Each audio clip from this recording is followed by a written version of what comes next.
leverage, we try to work out, set hit, all right, and I'm working, getting to that bag. And then we'll just, like, early in the season, when we're still working on getting this drill down, we'll just do it for a few minutes.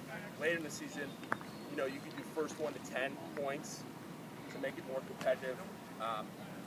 But I think from a fit-up position, this is a fun drill. The other stuff we'll do from a fit-up position, a lot of times we do it on the sled. So I call it hit-hit. So what we'll do is, Evan and I will be fit up like this.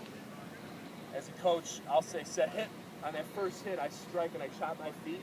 And you have a chance then, with kids' feet are moving, extension, is his pad level okay?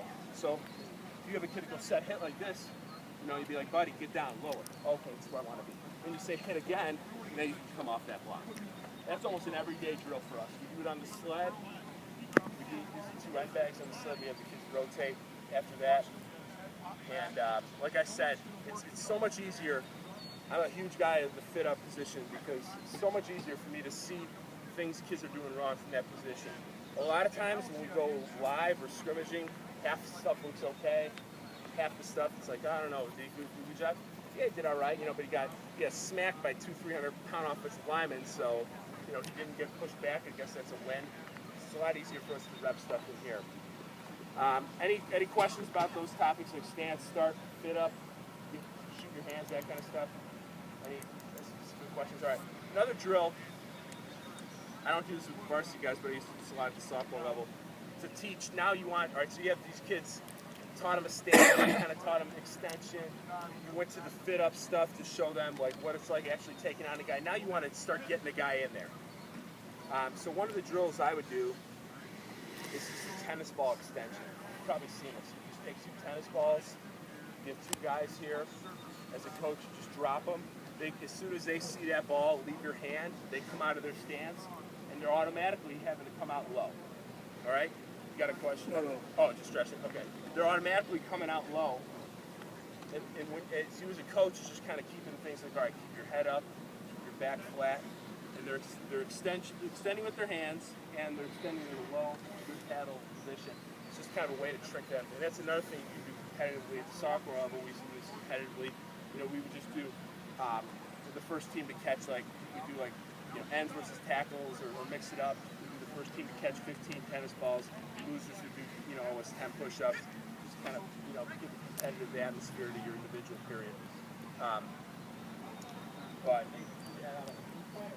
not a 3-point stance. So now you want to see that, like the progression we're working with here is, like from a 6-point to actually teaching a stance. Then you kind of get away from it and you say, okay, you're breaking the whole play into two segments basically, stance and then not stance, after the stance. And so we break up that after the stance thing by doing all that stuff out of a 2-point stance. Now all of a sudden you want to start working the entire boodle. So one of the first things you can do then is that get off drill with the tennis ball, because you could do get off drill with that ball stick I mentioned, but you don't have anything in front of you that you're actually going after. Bring a tennis ball into the equation, now all of a sudden you're talking about kids going to chase something after the ball. Then after that, you bring in pads and you start working. We'll just do a straight bull rush just to get kids, even though we're not, we don't just bull rush our way to playoff wins. We like doing this just because kids, if we tell them, okay, hey, you can only get to a certain point and then you're too deep into the backfield, you got to redirect it. Now it's going in one ear, out the other, and they're just confused, and the line will play offensive line. So we just say, hey, let's bull rush. So I'll just say, set hit. They'll come here. We'll bull rush for 5 yards. Whoever knows, sometimes we'll even do things. You got to do high knees just to make them, think about like driving that bag. And go ahead, get back. One of the things I love using these pads. I love using something skinny because we stress a lot. Don't take on the whole offensive line and play half a man. But I also like something that I can press up against the ground because right now, like even this is low as heck for this somewhat tallish defensive end. So he's got to really get down there and kind of dig him out. Some other stuff we'll do. So then we'll start moving after that, after we get, we worked our stance, we'll start actually putting some offensive line. It's like, okay, now what? It's finally going to get to the point where, we're going to see something that's somewhat like football. And a lot of times what we like to do is we break up all the sort of blocks we see. So a base block, a reach block, a down block, a double team. And actually double teams is something I kind of like starting with because kids really know like super awesome technique to defeat a double team. We just tell the kids, get through, get through, get through. So we'll take two guys here and, out of the stance, I always have the offensive lineman in a 2-point stance, act like they're getting a break. And we'll say set hit, they'll come through, and we'll work just double team, double team, double team. And one of the things I teach the kids with the double team is to take a knee. I call it Tebowing. It was the Tebow thing that he did after the Denver Broncos season. But I call it Tebowing. I'm a kind of a Tebow apologist. And the kids kind of get a kick out of it. When we Tebow, we get double teamed.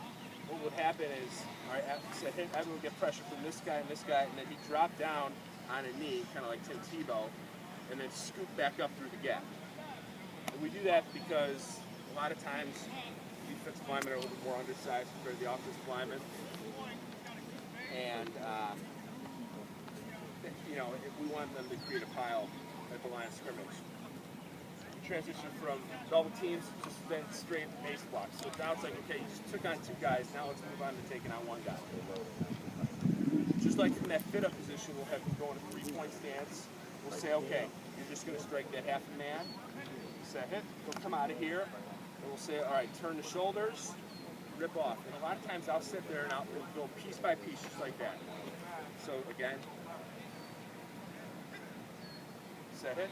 Out, hands, all right, turn the shoulders, rip, good. And we'll just work it really slow. And then all of a sudden we say, okay, now I'm gonna let that offensive lineman block you a little bit, and now you are gonna actually execute the same sort of drill. Go ahead.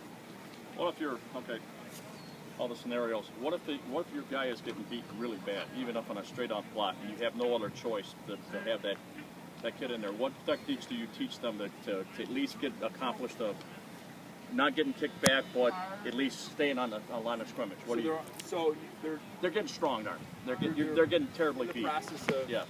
I tell them to grab right here, their jersey, and fall down. Yeah, it's crazy, but or take a knee. Yeah, like as soon as you I know it sounds crazy. Let yourself get pancaked.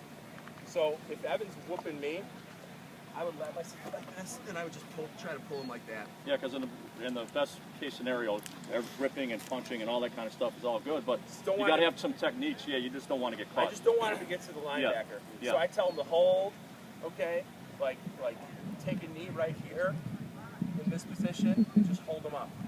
And not trip. I'm not gonna tell him to trip him, but basically you're trying to stop that play at that point. Yeah, and that's why we developed the knee thing, because we had kids too, even on a base block. That's a good question. Come out here. Even on a base block, we had a kid last year who's the best talent list. Let's say Evan's blocking me, he would be, there was one time he got whooped, and I said, I won't use his name, but Joey, you can't get those packs in the right coach. So the next play is what he did. He did the knee thing like this. Okay. He held up the offensive lineman, and he got up. After that offensive lineman said, oh my God, this guy fell down, he got up and he actually made the tackle. So that's when we started developing that Tebowing thing. Even not just in a double team setting, even in a base setting. If you feel like you're getting, this guy's got, pushing back, drop your knee, and it gives you leverage automatically. And then you can try to finish through to the play. And a lot of times we have kids drop the knee, they try to ankle pick. They'd at least be in a position other than what I call the flailing turtle, blocking like this. Yeah, it's dead. Yep. Yeah, we can't. That's what we don't want to have. Stunting? Sure, yeah. So when we've got our stance, stunting is something we usually before we camp, week 3 and 4, we'll do stunting. The first thing I'll do is teach the kids how to stunt. So a lot of times it's like, all right, hey, we're going to do a blitz, and you're going to stun that linebacker who comes through your original gap and neck. I said, all right. So he runs like this. That offensive lineman gets a piece from him. Boom, he goes flying. And the offensive lineman picks up the linebacker, and our blitz didn't work. So the first thing we'll do is we'll take one of these pads, put it here. One of the things I saw the Bears guy tell us about his stunts is that he always had the guys take, so if this is their gap right here and you want them to stunt across, the Bears guy would always say, you know, and it's the NFL, I get it, but we at least try it. He would always say, I have the guys take a step forward and then cross. The reason being is because you'd have kids that would cross the face and they'd be so off balance that offensive lineman would just punch them and then they go flying like some guy getting a cannonball shot in the gut. So what we do is we leave the flat out of our chute, but as far as stunting is concerned, we just work on, okay, you're going to get all the way across his back and you're going to stay tight to the back. Because that's the other thing, kids, is they get too wide. So if he's going to come over to this gap, we don't want him here. We want him nice and tight here so that offensive lineman needs to pick him up. Opens up the gap for that linebacker to come through. So we'll just drill like this. So hit, forward, and across nice and tight. Go to the other side. You know, wrap the heck out of that. Then we'll add a body. So I like that.